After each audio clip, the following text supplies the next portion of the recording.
Piala Dunia antar klub sudah memasuki babak 16 besar. Sejumlah pertandingan seru akan hadir di babak ini. Bahkan penguasa Eropa akan melawan penguasa Italia di babak 16 besar ini, dan masih banyak kejutan lainnya. Selain itu, besar kemungkinan Manchester City akan melaju hingga ke final karena dapat bagan yang sangat mudah. Yuk simak videonya. Bagi para penggemar sepak bola, jangan lupa like dan subscribe.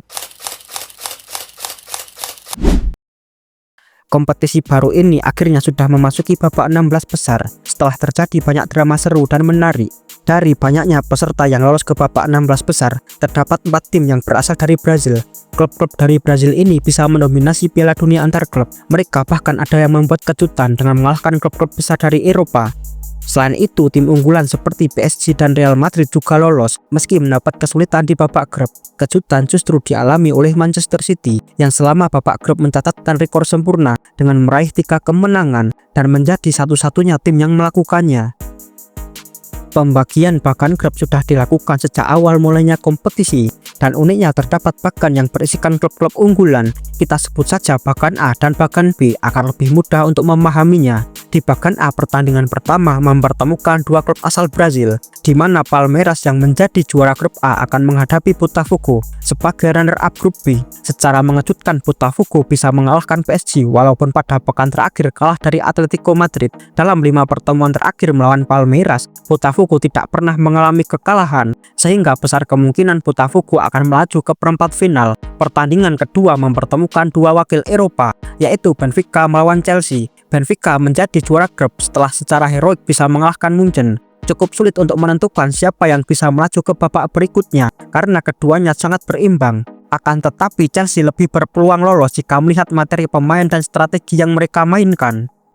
Pertandingan ketiga di bagan A mempertemukan wakil Brazil melawan wakil Italia, di mana Inter Milan yang menjadi juara grup akan menghadapi Fluminense. Keduanya tampil sangat baik di Piala Dunia antar klub dan belum pernah mengalami kekalahan. Inter Milan pada laga terakhir sempat bersih tegang saat menang melawan River Plate. Sementara itu, Fluminense memiliki lini bertahan yang hebat karena akan dipimpin oleh bek veteran yaitu Thiago Silva. Jika melihat peluang, besar kemungkinan Inter akan melaju, tetapi tetap harus mewaspadai Fluminense. Sementara di pertandingan terakhir bagan A mempertemukan wakil Inggris, yaitu Manchester City melawan satu-satunya wakil dari Asia, yaitu Al Hilal. Tentu pertandingan ini akan sangat menarik karena terjadi reuni antara Cancelo dengan Manchester City. Selain itu, Al Hilal juga dihuni oleh banyak pemain bintang. Tetapi Manchester City kali ini sangat berbeda. Mereka baru saja keluar sebagai juara grup dengan rekor fantastis, yaitu meraih 3 kemenangan, mencetak 13 gol dan hanya kebobolan 2 gol saja. City pada kompetisi ini seperti kembali lagi menemukan permainannya yang telah hilang pada musim lalu.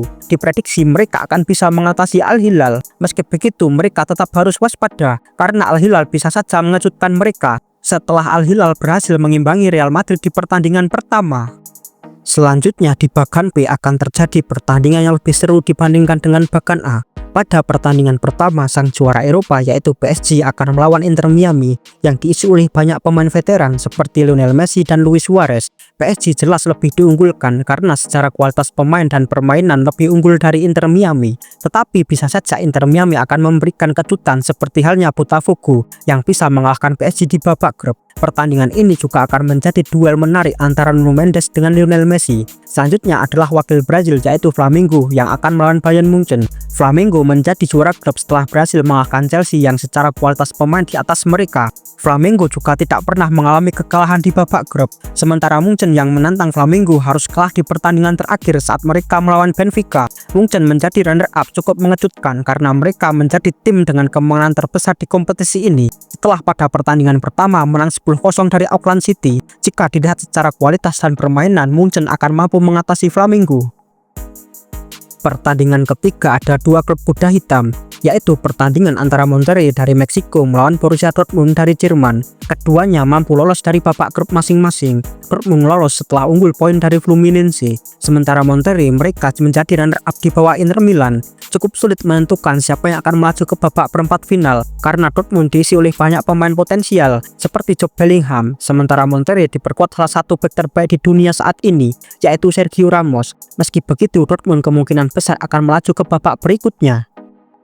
Dan di pertandingan terakhir mempertemukan dua klub besar di Eropa, yaitu Juventus wakil dari Italia melawan Real Madrid wakil dari Spanyol. Kedua klub ini sudah sering bertemu di kompetisi Eropa, bahkan beberapa kali bertemu di partai final Liga Champions. Baik Juventus dan Real Madrid mereka saling mengalahkan ketika bertemu. Meski begitu, di Piala Dunia antar klub ini ceritanya mungkin akan sedikit berbeda. Juventus tampil dalam kondisi yang kurang bagus. Mereka saat ini tidak memiliki pemain bintang dan bermain masih belum maksimal. Pada gelaran Piala Dunia antar klub di dua pertandingan pertama, Juventus bisa meraih kemenangan besar. Sayangnya di pertandingan terakhir mereka kalah telak dari Manchester City dengan skor 2-5. Sementara Real Madrid justru sebaliknya. Saat ini banyak pemain bintang yang menghuni skuad Real Madrid, tetapi pelatih mereka baru dan masih menyesuaikan secara permainan.